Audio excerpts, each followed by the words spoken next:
ini kan. Iya. Oh, paling satu. Oh. Lupa nggak ada efek.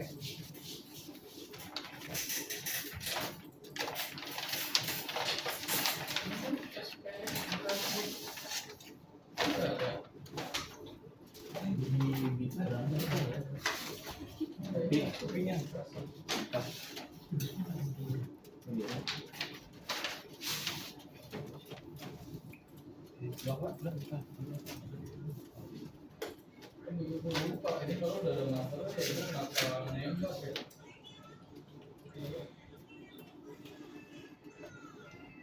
Ini.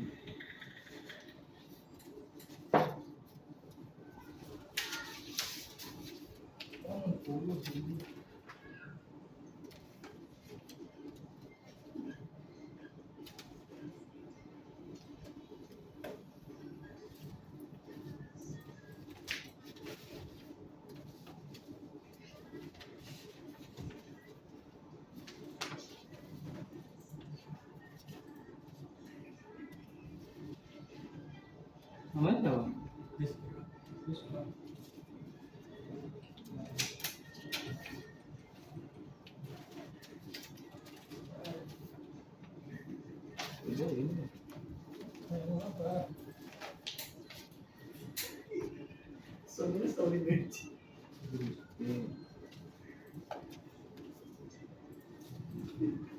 Oh, ini punya bapak nih.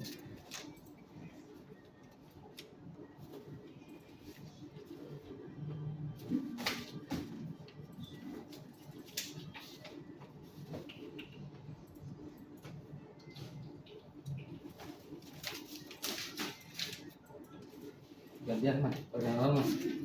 Dari Mas Abel dulu. Kenalin diri dulu. Perkenalkan, nama saya Rizky Maulana. Terus tempat tinggal di Indramayu, 11 Oktober 1997. 97. Ya, Udah keluarga belum? sudah. Istri satu, anak Ada berapa? satu belum. Ya. Belum punya anak. Ya. Dulunya di mana? Kemarin di Dampak. Di dump truck. Dampak pernah, di Wingbox pernah, di Lospak. Kalau masnya? Perkenalkan, nama saya Bekali Purnama, tempat tanggal lahir Tasikmalaya. Oh. Tinggal di Tasikmalaya. Terakhir kerja di Bos. logistik. Di mana? ARK logistik.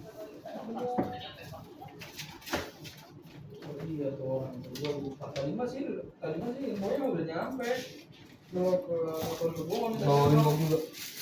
gua lupa keselepatan coba gua tahu ya Berapa tahun? Masuk 2019, 6 tahun. 6 tahun. dadak Maksudnya kelahiran tahun 97 juga. Saya 85 saya. iya Balik ke itu. Rizky kan? Iya. Rizky. iya emang situ bos Nomornya dari dari udah 85. nyampe kan Kalau masih ini bawa apa tadi? Dump truck. Bisa nyerahin sini aja. itu Pak Cecep gimana bos Pak Cecep Sama juga mas sekarang. bongkar lampu depan lu bos Kasih terus. nah itu kan Sabtu udah pasti libur Jumat setengah hari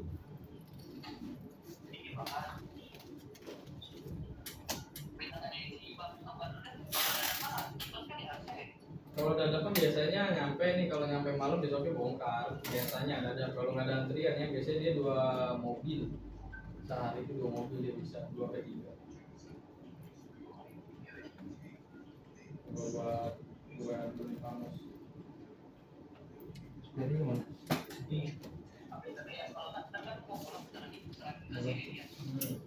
Ya.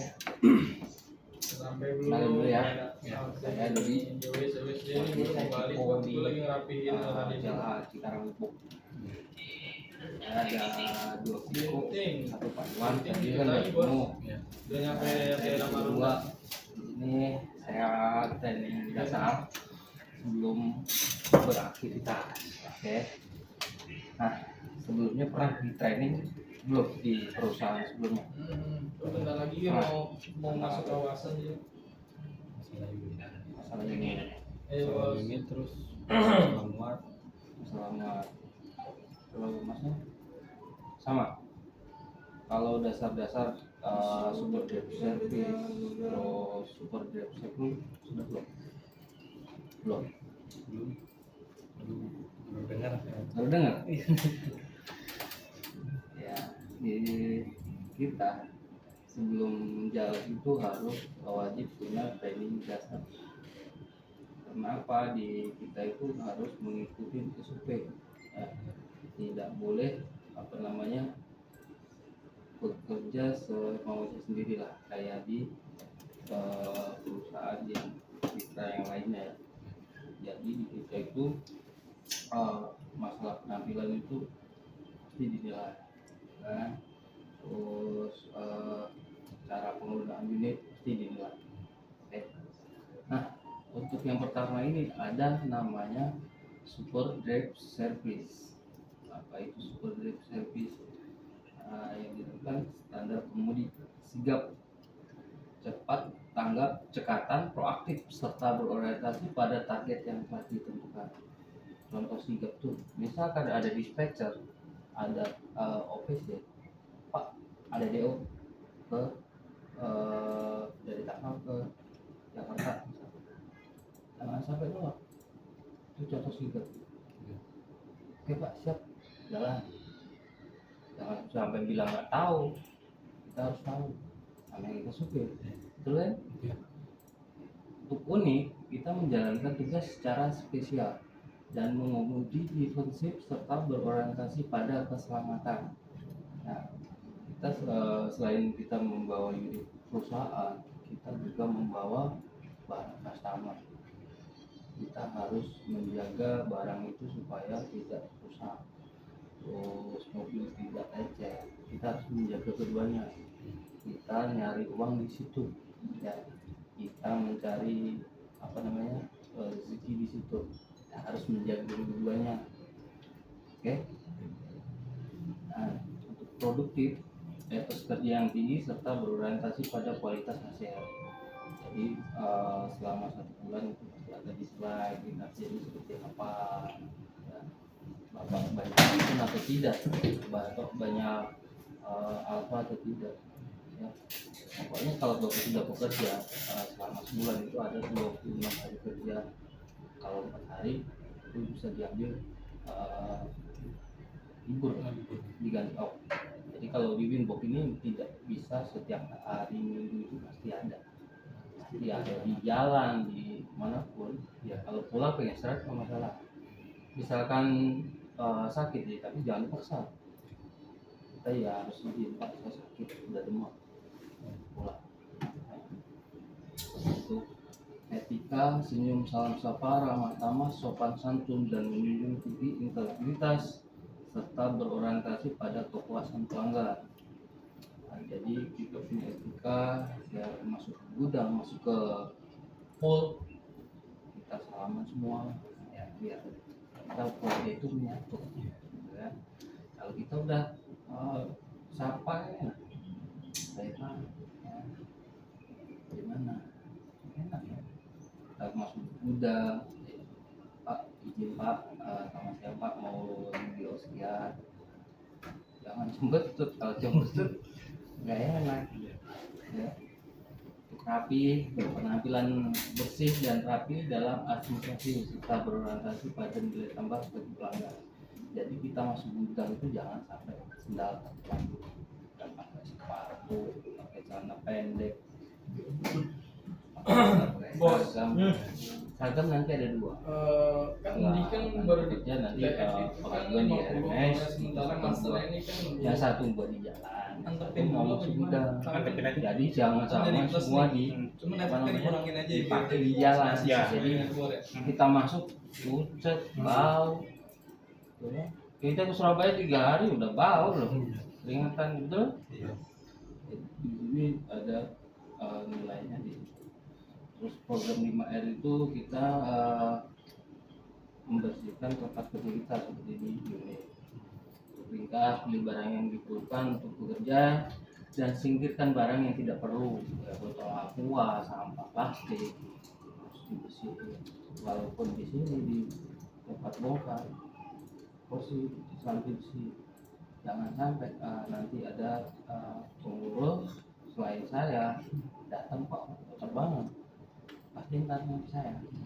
Nah, pokoknya selalu bersih, rapi, menyimpan barang di tempat kerja sesuai tempat agar mudah didapatkan saat diperlukan.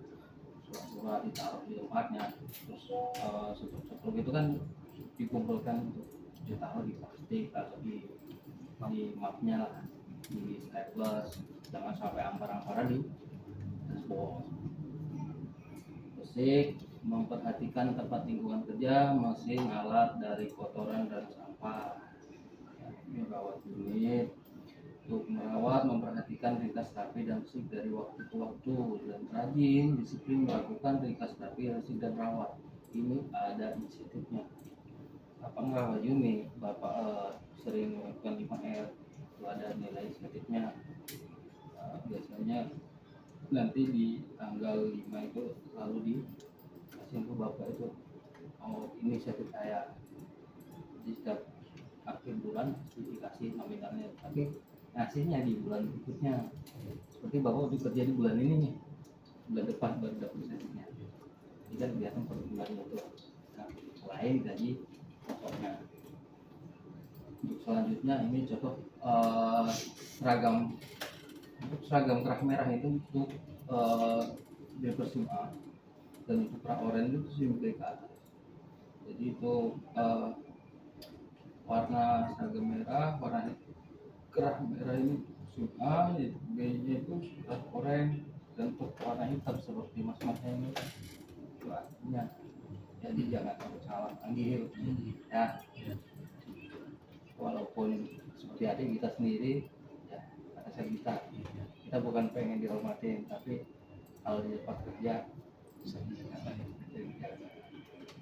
rambut rapi dan tidak gondrong, kumis dan jenggot rapi, menjaga aroma bau mulut dan badan, terus menjaga penampilan dari berbagai aksesoris yang berlebihan, selalu menggunakan ID card perusahaan di area kerja, memakai celana panjang warna hitam.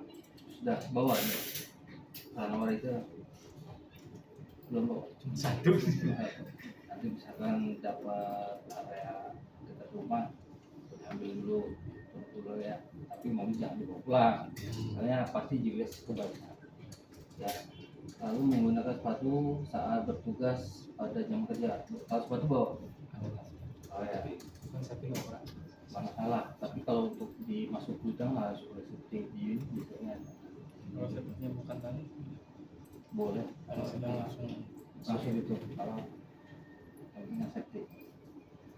Terus ini ada namanya pengemudi logistik. Secara umum pengemudi logistik tugasnya adalah membawa kendaraan jenis truk, box, dan bak, CDD, fuso, dan tronton dari warehouse ke toko atau gudang. Muatan yang dibawa sesuai dengan customer, misalnya snack, soft drink, air mineral, fresh food, dan roti. Beberapa customer mewajibkan driver membawa uang hasil penjualan. Dari penjelasan di atas mengenai pengemudi logistik, maka prosedur handling yang perlu diketahui oleh driver adalah dokumen pengiriman SPJ, yang dilakukan SPJ itu surat perintah jalan, paspor, polian, from return, from SKR atau sisa kirim, from DN, delivery notes. Untuk nama dokumen disesuaikan di masing-masing customer. Kalau di perusahaan sebelumnya namanya untuk dokumen selalu rapi, selalu. Ini untuk proses loading di sebelum sampai di gudang. Sebelum melakukan proses loading, driver wajib greeting, senyum, salam sapa kepada petugas gudang. Selamat pagi Pak, selamat siang Pak, selamat sore Pak. Seperti itu pun sama ya. Pada saat serah terima barang, driver memastikan serah terima barang sesuai bersama dengan surat jalan atau faktur polian baik segi jenis, item barang dan jumlah barang. Jadi bapak di tempat loading harus mengetahui barangnya, harus menghitung. Tidak semua tempat ada Sani, cuma ada beberapa yang ada Sani. Bapak harus tahu nih koliannya berapa, terus barang itu penyok atau tidak, bapak harus tahu. Itu misalkan kurang minta, misalkan barang itu penyok minta ganti, kalau misalkan tidak mau ganti jangan mau ditutup. Karena apa? Kalau unit sudah ditutup, sudah disegel, itu tanggung jawab. Pastikan juga barang yang dimasukkan dalam box dalam keadaan baik. Untuk proses loading adalah tanggung jawab driver, kecuali jika customer menjadikan trip leader. Setelah selesai proses loading, pastikan semua pintu box tertutup rapat dan posisi di box, dan tidak lupa mengucapkan terima kasih. Dan selanjutnya ini proses pengiriman. Selama perjalanan, pengemudi wajib menjaga keselamatan pengemudi dan keamanan muatan serta unit. Pengemudi dilarang parkir di sembarang tempat. SOP kita harus di tempat yang aman, di rest area, di rumah makan yang ada CCTV-nya, jangan di pinggir tol. Wanti-wanti dari sekarang ya, jangan di pinggir tol. Kenapa? Bukan ngeri. Ini ngeri ada yang nabrak atau ban safety. Pokoknya kita bakal bantu kalau istirahatnya di rest area. Tapi kalau bapak berhenti di sembarang tempat di pinggir tol yang agak luas, bapak kehilangan barstik, saya nggak bisa bantu. Tahu nggak harga juga? Bapak kan udah bawa komputer. 379. Itu dia. Kita kerja cuma bayar klaim. Gara-gara apa? Ngantuk. Oke deh. Kita kalau udah jam 10 misalkan driver satu, udah minggir aja di rest area yang aman. Izin dispatchernya, Pak, saya izin istirahat, udah ngantuk. Apabila ada kendaraan lain yang tidak dikenal mengikuti, sebaiknya mencari perlindungan ke kantor polisi terdekat atau menjauh dari kendaraan tersebut sebisa mungkin. Pernah nggak bapak bawa unit besar itu diikuti mobil sedan? Kenapa? Ya mungkin nunggu bapak lewat, Iya. bapak tidur di jalan, udah habis. Dan apalagi mobil belok ini sudah ditandai nama mereka. Kenapa? Ban stipnya itu original. Selalu mematuhi rambu-rambu lalu lintas, sabuk pengaman jangan sampai kepasang. Unit kita ada CCTV, selalu membuka kalau bapak nggak bisa pengaman. Kalau bapak udah menekuk kamera, menutupi kamera, udah selesai. Bapak baru bisa training, bapak keluar, bapak tutupin kameranya itu, bapak selesai. Saya panggil suruh pulang. Ingat-ingat ya, kita tidak boleh menutup kamera atau menutupin di depan atas. Karena apa? Ya itu buat kepentingan bapak sendiri. Misal ada apa-apa di jalan, izin, ya kan, itu buat rekan bapak itu lagi ngapain. Kalau bapak posisinya benar, jadi bantuin. Kalau bapak posisinya salah, teleponan di jalan, berarti kita bantuin nggak susah ya. Saya tanggung jawab semua dari itu. Bedanya orang supir itu tahu nggak? Enggak. Kalau driver itu kita dibekali training, ya, posisi kita pakai seragam, itu nggak? Kalau supir kan Oh ya, bebas. bebas kan? Bedanya di situ. Kalau supir ya jalan pendapat itu. Tapi kalau bapak driver PT beda, pakai seragam, benar-benar bersih, ya. Untuk selanjutnya ini proses unloading itu kebalikannya sama. Sebelum kita melakukan proses unloading, driver wajib greeting, senyum salam sapa kepada petugas gudang atau toko. Pada saat menyerahkan barang ke toko atau gudang, penerima driver memastikan barang sesuai atau sama dengan jumlah barang yang diterima di surat jalan atau faktur. Jadi sebelum barang itu sesuai, ada yang kurang atau barang itu rusak, harus mungkin sampai selesai, jangan ditinggal. koordinasi dengan distributor, Pak barang saya kurang, pasti mereka nanya, Bapak pas posisi loading ada atau enggak? Cuma kalau Bapak ada, ini Pak buktinya, udah aman kan. Tapi kalau sampai udah loading nggak ngikutin, udah nggak ngecek, ujung-ujungnya diklaim. Benar nggak? Kita kerja itu nyari uang buat keluarga. Jadi jangan sampai kita itu nyari uang buat bayar klaim. Contoh belakang sampean ini, nah, barangnya rusak, nggak sesuai. Ya, kalau gini gimana Pak? Kalau gini Kalau rusak drivernya, kan kalau level kebanyakannya gini Pak, setahu saya yang udah pernah muat, jadi barang mah kadang TKBM itu kalau udah terakhir lah, paling terakhir ada yang embus ada yang dipisah, tapi kalau giliran pas pertengahan apa ya tengah-tengah misalkan itu sedikit tutup aja dimuat. Bapak harus ingat itu, Bapak harus punya fotonya. Bapak harus punya fotonya, minta ganti. Jangan mau ditutup kalau barang itu belum diganti. Ya supaya apa? Bapak nggak diklaim. Bapak kalau udah tahu itu barangnya rusak, Bapak naikkan berapa, ya tanggung jawab apa? Terkadang ketahuannya itu kalau udah kan muat di belakang kalau ketahuan badannya tes di samping. Jangan ditutup. Pokoknya jangan ditutup. Ketahuan barangnya atas minta ganti. Jangan sampai Bapak berangkat barang itu jangan tahu. Pokoknya sebelum Bapak tutup foto, ini Pak buktinya barang saya nggak apa-apa.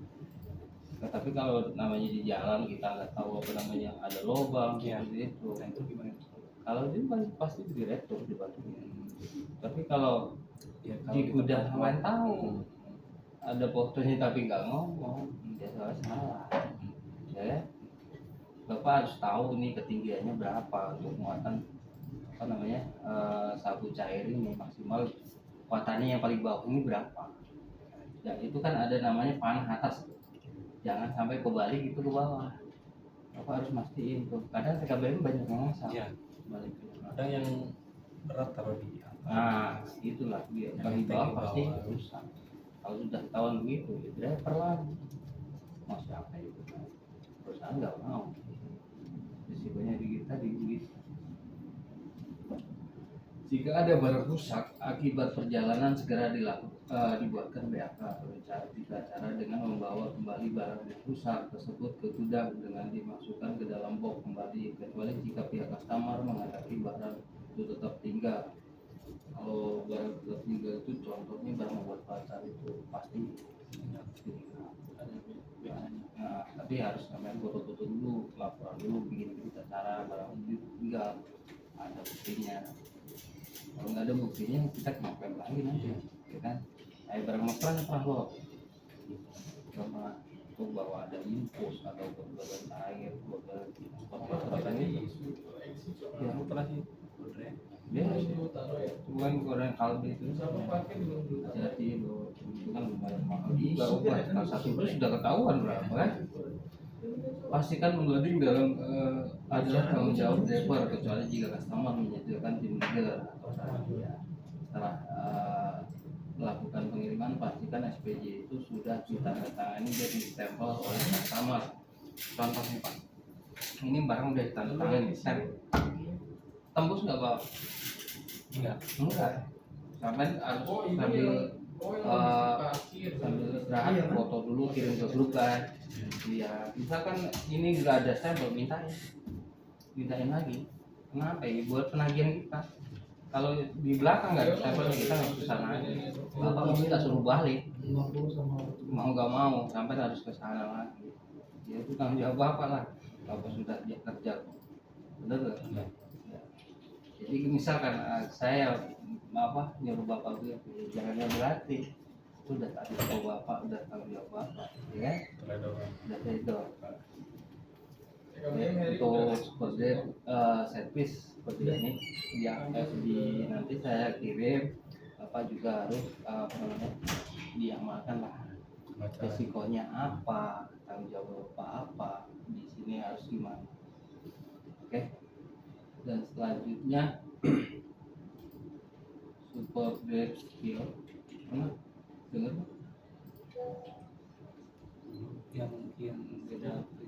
beda perusahaan beda Ya. namanya.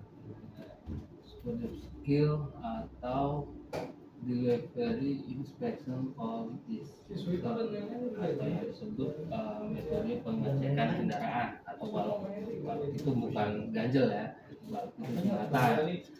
B-nya itu body dan ban. Kita itu sebelum berangkat harus mengecek body dan ban. Unit bukan batangan, pasti ganti-ganti. Kita harus memastikan feeling foto posisi mobil ini lecet kenapa. Jangan sampai bapak tahu lecet berangkat nggak bisa laporan, pulang-pulang pengurus tahu kok lecet, bukan bapak, benar nggak? Tapi kalau sampai punya buktinya kok ini aman. Bannya selalu dicek, tekanan angin, ya kan? Terus ban serep itu masih dalam kondisi ada airnya atau tidak. Terus A-nya itu air, periksa air radiator, air lipat, air aki. Pastikan ketinggian air aki itu stabil, jangan sampai kurang sampai nekat jalan, nggak nyampe kan? Repot kalau mobil gede itu akinya habis.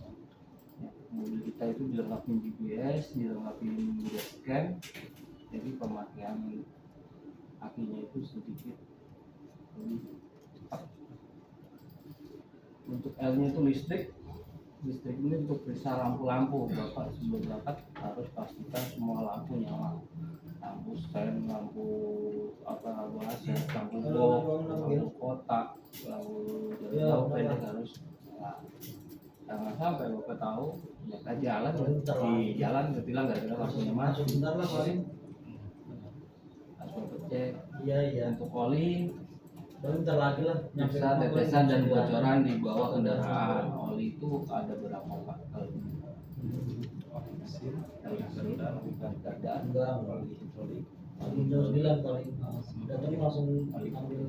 oli kopi, yang ada oli rem, minyak rem.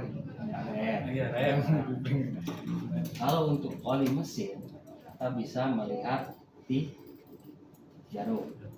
Tapi kalau untuk oli gardan kita melihatnya dari Bocoran.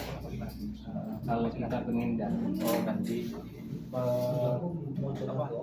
per kilometer. Kalau untuk oli mesin kita bisa melihat ketinggian berapa, dan untuk kilometernya sudah berapa, udah negatif. Kita koordinasi dengan OBC, Pak Ajis, Pak, udah waktunya ganti ke lebih kilometer, gitu kan? Untuk kalanya untuk oli gardan kelas berapa kilo, oli rem ketinggiannya di sini. Selanjutnya ini kelengkapan dan kertas P3K, kunci dongkrak, alat pemadam api, SIM surat kendaraan, kir, IBM, segitiga pengaman dan ban serep pastikan ada. Pastikan hidup juga, jangan sampai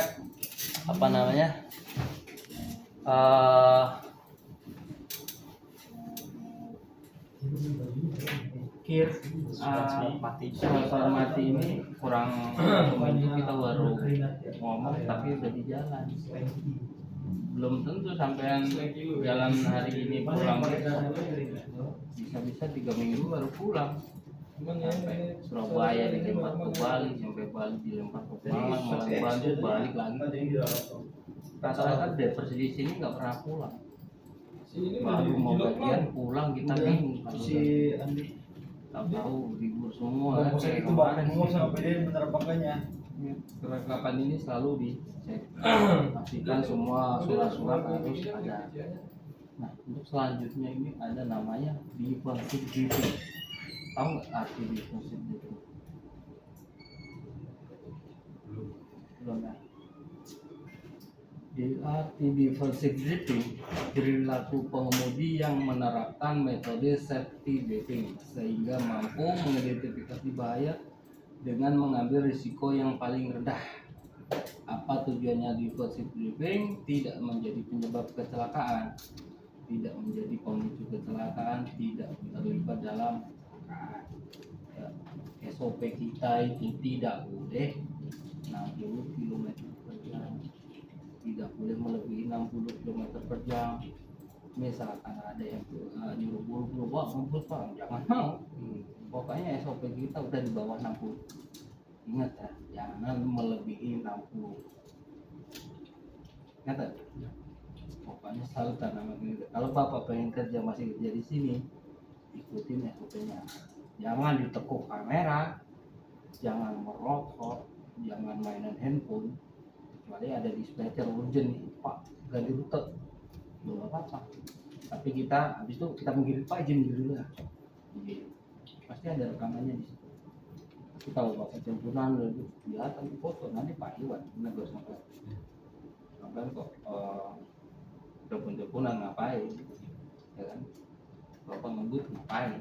Udah selesai. Di kita itu nggak boleh melebihi 60 km/jam selalu ketika entah itu turunan entah itu jalan mendatar jangan melebihi 60 km/jam. Udah di bawah aja. Kalau di jalan bawah mungkin kalau 50 udah kencang kali ya. Tapi kalau itu sudah ya ngantuk-ngantuknya. Ada sih Pak, kalau setelah 50 Maksimal kita per 4 jam istirahat. Per area nggak apa-apa, kalau pengen merokok minggir di tempat yang aman nggak apa-apa, tapi ya jangan di pinggir tol nanti ngantuk ujungnya tidur. Ada driver kemarin kita yang ada senior Pak Ridwan itu, dia udah umur, ya kan niatnya nggak tidur, kencing doang di pinggir tol, tahu tidur, bannya hilang. Udah nyicil juga kan. Nah, lumayan 7 juta. Ya kan? Mending beliin beras sudah dapat banyak. Bener kan? dan lagi itu. Makanya selalu ingat-ingat kita nggak boleh over speed.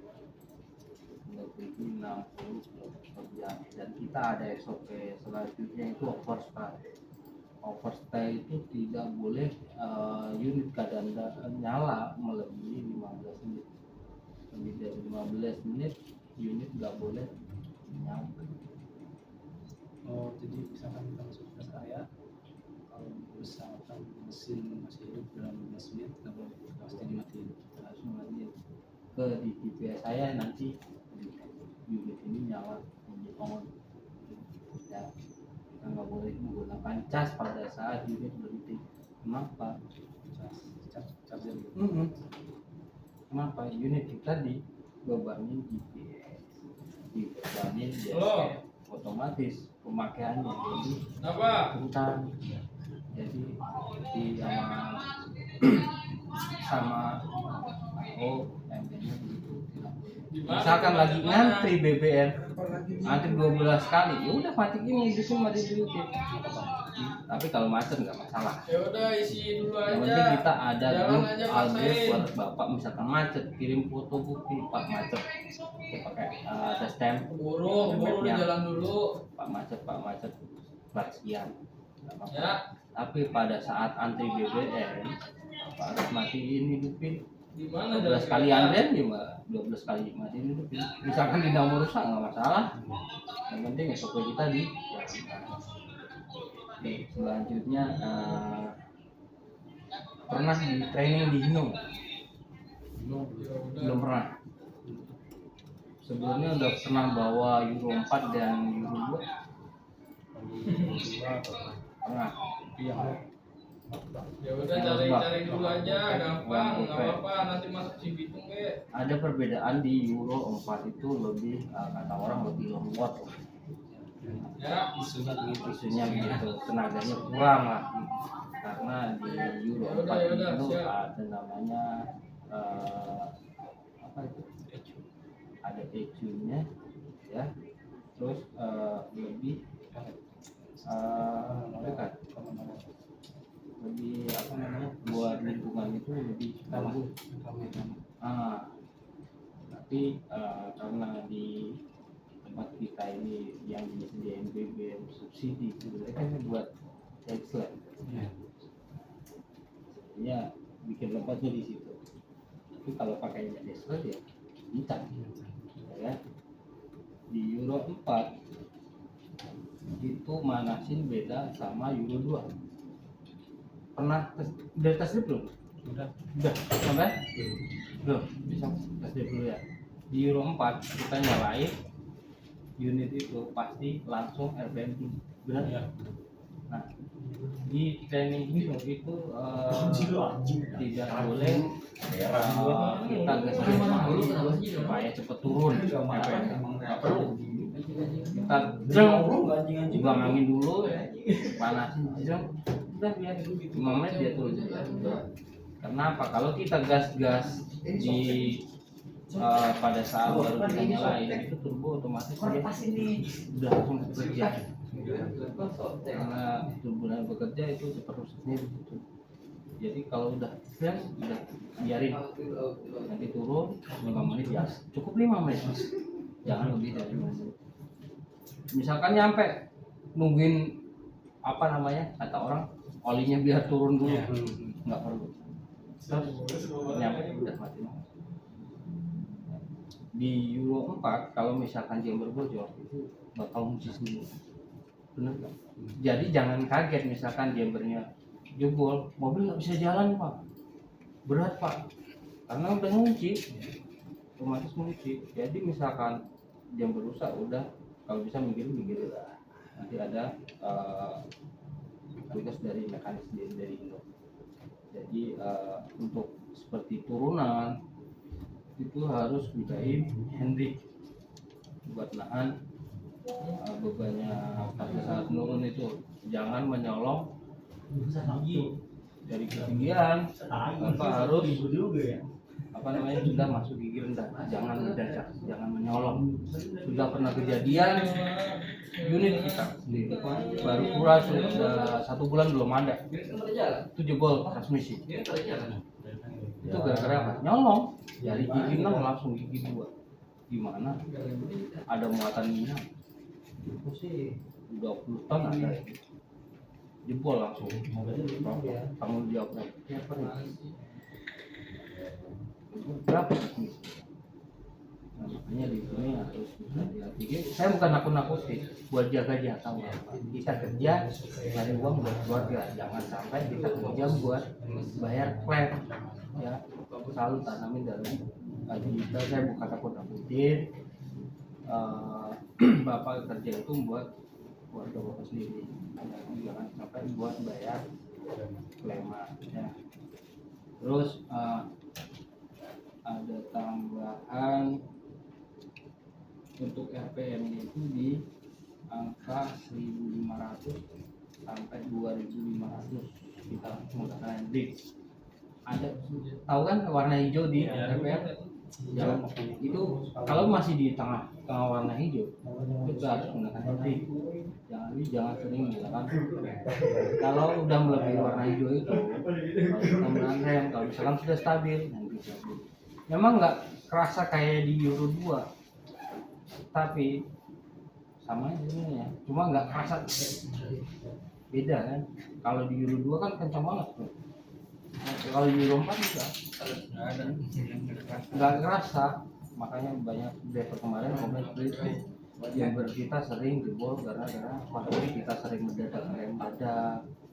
Kita harus jaga jarak supaya apa ya tidak mengerem mendadak. Kalau kita udah ngerem mendadak tabrak ulang. Oke, ingat ya, pokoknya kita tidak boleh overspeed itu boleh lebih dari 15 pada saat unit berhenti, dan untuk overspeed kita nggak boleh lebih dari 60 km/jam. Ini contoh potensi kecelakaan, misalkan di tikungan atau di turun, itu sepertinya bisa biasanya seperti apa? Kalau di siang hari sebelum kita nanjak nih biasanya ngapain? Kalau malam kita biasanya ngapain sebelum nanjak? Pakai lampu bahaya. Nah, kalau kita belum naik pakai lampu aja, kita klakson dulu. Ya. Kita kan mau naik mobil besar, klakson dulu atau kita main lampu dulu, bener? Belum naik kita pastikan semua klakson dulu. Ini contoh sen kanan tapi belok kiri ya. Terus di tikungan, di pertigaan dan di belakang unit besar. Dan ini contoh Halo, sering Romus. melangkah defensif drifting di jalan. Pahami dinamika kendaraan, jaga jarak aman zona mengemudi, selalu awasi kondisi sekitar, awas pada blind spot, hindari distraksi dan paha marka. Ya. Ini contoh pahami dinamika kendaraan. Eta nggak surang Yang pertama panjang kendaraan itu Bapak harus tahu. Yang kita bawa ini windshield ini throttle ini berapa meter. Telepon Pak Cecep, Pak Cecep yang tahu pasti dia tahu nih tempatnya. kita berapa, lebar kendaraannya Ya. berapa, ya, tinggi kendaraannya berapa, grand kendaraannya berapa, bobot maksimal muatannya berapa, ya, aerodinamis kendaraannya, fungsi panel instrumennya Bapak harus tahu. Wheelbase sebenarnya jarak sumbu roda sebenarnya, tapi ini ada namanya jarak sumbu roda lagi. Kalau sumbu roda 3, 4, Bapak tahu kan?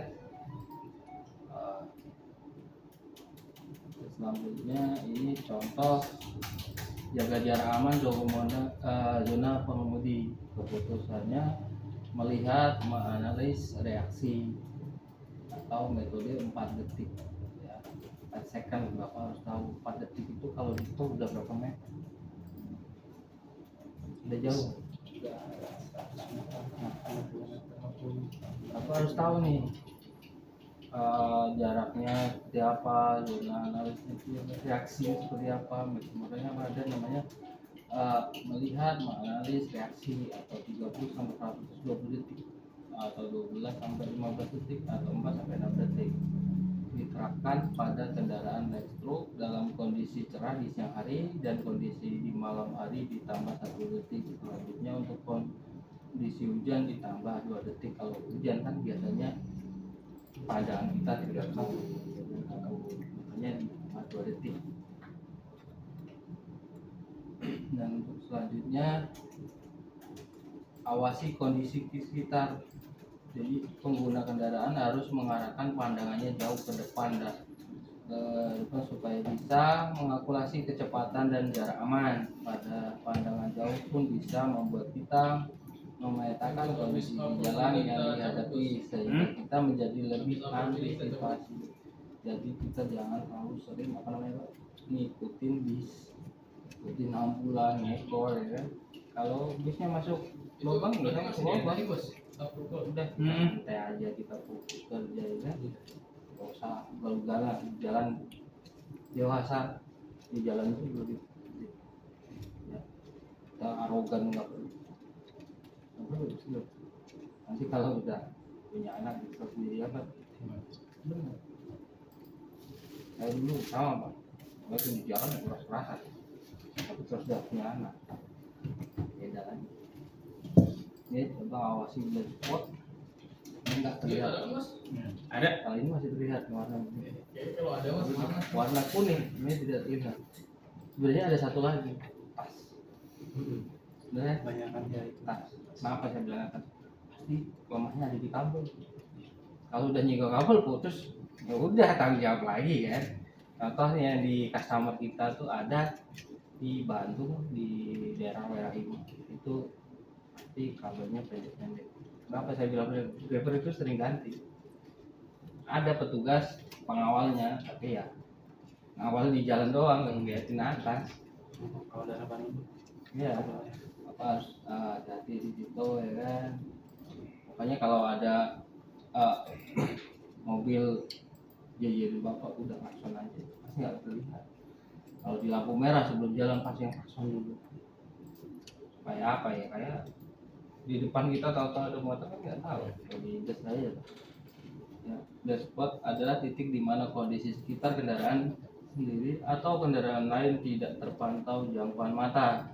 Dan kaca spion, cek kaca spion setiap 5 sampai 8 detik sekali, terutama sebelum melakukan manuver. Ya, sebelum manuver pastikan tidak ada yang nggak terlihat, klakson lah, klakson berkali-kali nggak apa-apa. Jadi contoh hindari distraksi dan pamarkan. Ini ada SOP kita juga yang yang saya bilang, unit kita dilengkapi desk cam. Ini baru mana bos? Ya, Baru belakang. ada CCTV-nya. Mana? Iya, karena Bapak pasti info. ketahuan lagi ngapain, lagi nyetir, nggak pakai sabuk, nggak pakai seragam, pasti ketahuan. Kalau apa buka map gimana itu? Siapkan dulu Pak sebelum jalan. Sebelum jalan kita siapkan dulu mapnya, ya kan, taruh depan. Nggak apa-apa. Nggak apa-apa ya? Nggak apa-apa. Tapi kalau Bapak sambil jalan ini, Nah, itu udah termasuk distraksi. Bapak merokok nggak boleh, kita nggak boleh merokok. maaf ya, misalkan ini masih di jalan gede ya, jalan lurus, pas mau perkampungan kita berhenti dulu. Mungkin ya kalau dari jalan gede mah ini apa, nyalain mapnya. Jadi sebelum masuk perempatan apa pertigaan lah kita hidupin dulu, hidupin mapnya. Nggak masalah. Pada saat unit berhenti tidak masalah kita megang.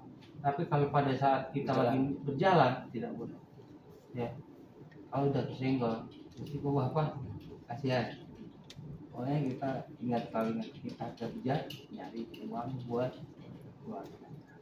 Ya, jangan sampai kita nyenggol ngebelah orang kasih buat dikit udah juta. Sial, bener nggak?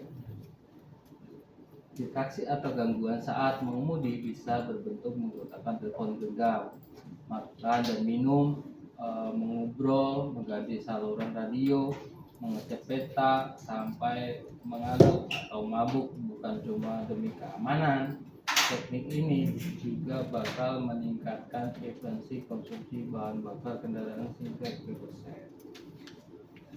Jadi di taksi itu bukan cuma kita menggunakan handphone, apa pikiran di rumah termasuk di taksi. Ada gangguan pikiran bapak itu termasuknya di taksi. Jadi misalkan bapak ada keluhan apapun sebelum berangkat, Pak, saya ada masalah keluarga, nah cerita dulu sama saya nggak apa-apa.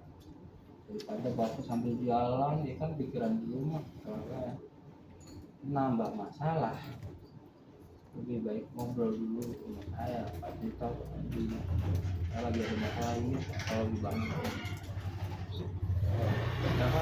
kita saling terbuka.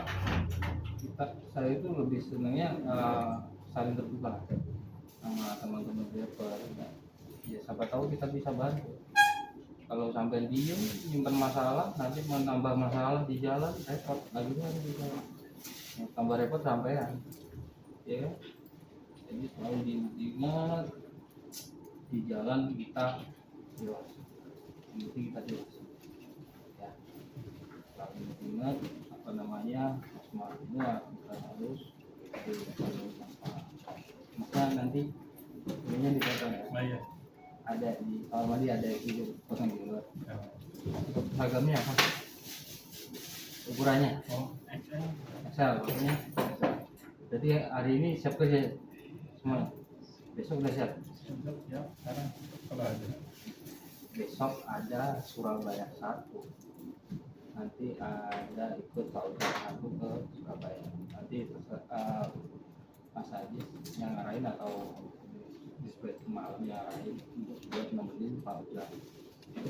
Biar apa? Biar tahu. Nanti belajar aja sama Mas Ujab, Pak, gimana kerjanya. Ya, tanya ya, lebih baik sering tanya daripada sampai diem. Pokoknya mereka itu mau bantuin lah, jadi jangan sampai sarung baru ini kita tolong ajarin aja, Pak, tolong ajarin ya gimana caranya supaya oke. Ini cukup, nanti boleh istirahat di dalam blinker nggak apa-apa, buat istirahat. Nanti besok biar ikut ke Surabaya salah satu, nanti biar diarahin sama yang jaga malam, Mas Dedi. Oke, terima kasih ya Pak. Oke, enggak. Ya, Mike.